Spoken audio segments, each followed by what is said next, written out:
Hello everyone, this is Mr. Lawback. In this video we are going to go over the presidency of Thomas Jefferson.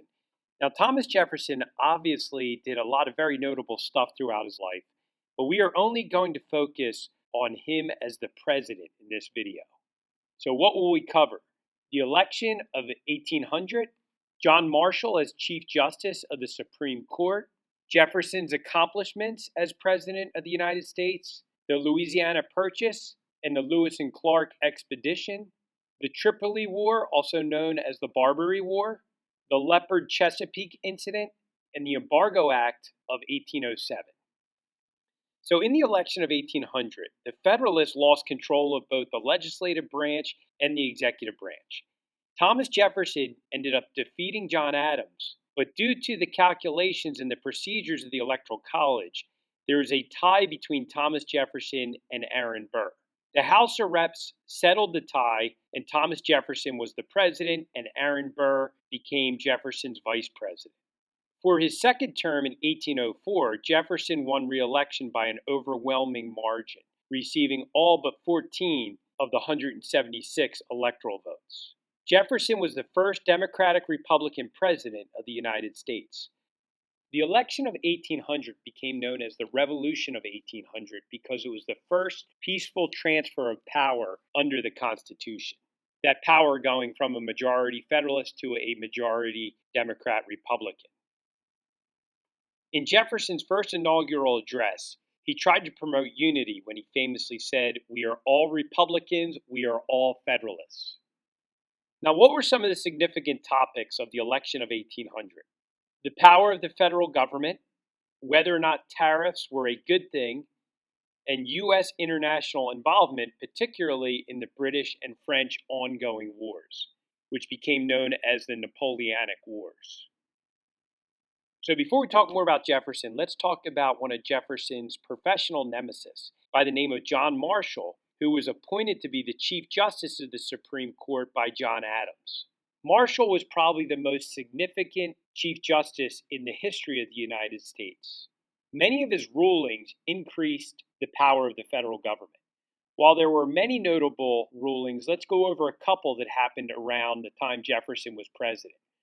Marbury versus Madison in 1803 established the principle of judicial review, where the Supreme Court could look at the act of the executive branch or the legislative branch and determine whether or not it was constitutional. McCulloch versus Maryland, where the second bank of the U.S. is ruled constitutional. So this upheld the supremacy clause that the federal government was supreme over the state governments. And Gibbons versus Ogden, where states do not regulate interstate commerce, only the federal government does. So again, a big takeaway of John Marshall and the Marshall courts was that federal government power was regularly increased. So remember that Jefferson believed in a strict interpretation of the Constitution, limited government power, especially by the federal level, and had an agrarian view of what America should look like. He believed small farmers, called yeoman farmers, exemplified American virtue and independence, unlike merchants, industrialists, and bankers. So just a couple of quick things that occurred during the Jefferson presidency. He let the Aliens and Sedition Act expire. He eliminated many excise taxes, including the one on whiskey, which led to the Whiskey Rebellion. He generally cut taxes. He purchased Louisiana, which we'll talk more about in a moment. However, even though he was an opponent of it earlier, he allowed the Bank of the United States to continue. He reduced military spending, and Ohio was admitted as a state in 1803. And in 1807, he oversaw the end of the international slave trade in the United States. So the Louisiana Purchase. Jefferson sent James Monroe to France to inquire about purchasing just New Orleans. Surprisingly, Napoleon offered the entire Louisiana territory for only $15 million. This was way too good of a deal to pass up. Now, why would Napoleon give such a good deal to the United States for such a large piece of land, which would basically double the size of the United States? Napoleon was embroiled in the Haitian Revolution and other international affairs, including war with Britain, and really needed the money more than he needed a bunch of land in North America. Napoleon relinquished his dream of having a North American empire for France. The Louisiana Purchase had many positives for the U.S.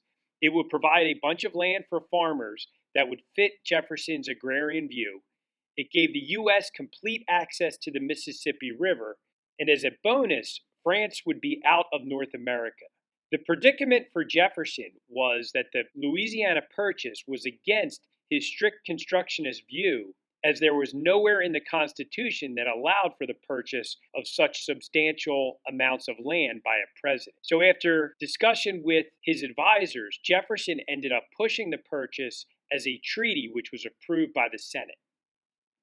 As you look at this map, the Louisiana Purchase territory is laid over the modern state border. So as you can see, Louisiana, Arkansas, the northern part of Texas, Oklahoma, Missouri, Kansas, part of Colorado, Wyoming, Montana, even stretched up into what is modern-day Canada, North and South Dakota, part of Minnesota, and Iowa, Nebraska, Kansas, and Missouri. So it is quite a sizable piece of land. To inspect the new real estate purchase, in 1804, Jefferson sent Lewis and Clark on a scientific expedition where they traveled over 8,000 miles into the uncharted territory. There were a bunch of remarkable things that were done during this expedition, including cataloging of landscape and at the time never seen species of animals. A big bonus of the expedition was that the United States now had a good idea exactly of what they purchased. This is a map of the Lewis and Clark expedition routes. As you can see, they started in St. Louis and headed northwestward, eventually reaching the Pacific on their 2-year journey at Fort Clatsop, and then they turned around and returned in somewhat of a different route along the Missouri River back to St. Louis. The first major challenge to Jefferson's foreign policy came not from a major European power, but from the piracy practices by the Barbary states on the North African coast. To protect U.S. merchant ships from being seized by the Barbary pirates, Presidents Washington and Adams had reluctantly agreed to pay tribute or a bribe to the Barbary governments. The ruler of Tripoli demanded a higher sum in tribute from Jefferson. Refusing to pay, Jefferson sent a small fleet of U.S. Navy ships to the Mediterranean. Sporadic fighting with Tripoli lasted for 4 years from 1801 to 1805.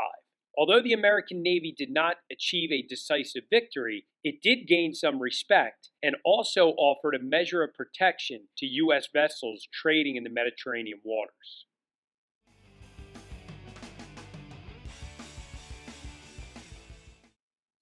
Since Washington and Adams were president, and through the Jefferson administration, both France and Great Britain were violating Americans' neutrality. Jefferson had trouble getting the French and British to stop harassing their ships on the high seas and impressing their sailors into their respective navies. In 1807, the Leopard Chesapeake incident occurred. The Leopard was a British ship that attacked the Chesapeake, which was an American ship. 3 Americans were killed. Many Americans demanded war against the British for this.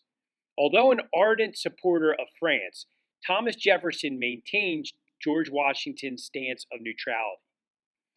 Instead of war, Jefferson convinced Congress to enact the Embargo Act of 1807, which forbid trade and was a general trade embargo on all foreign nations, most notably, of course, France and Britain.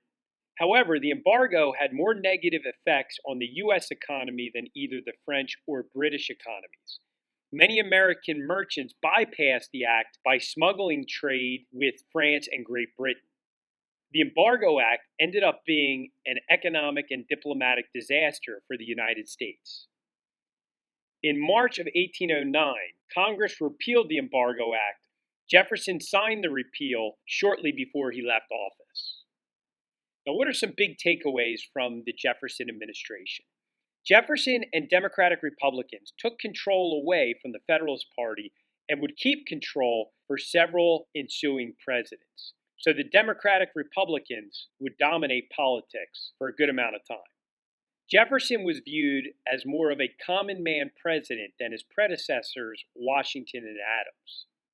Throughout Jefferson's presidency, and really throughout his life, Jefferson often contradicted his views of a smaller and less powerful central government. The Purchase of Louisiana and the Embargo Act are excellent examples of this.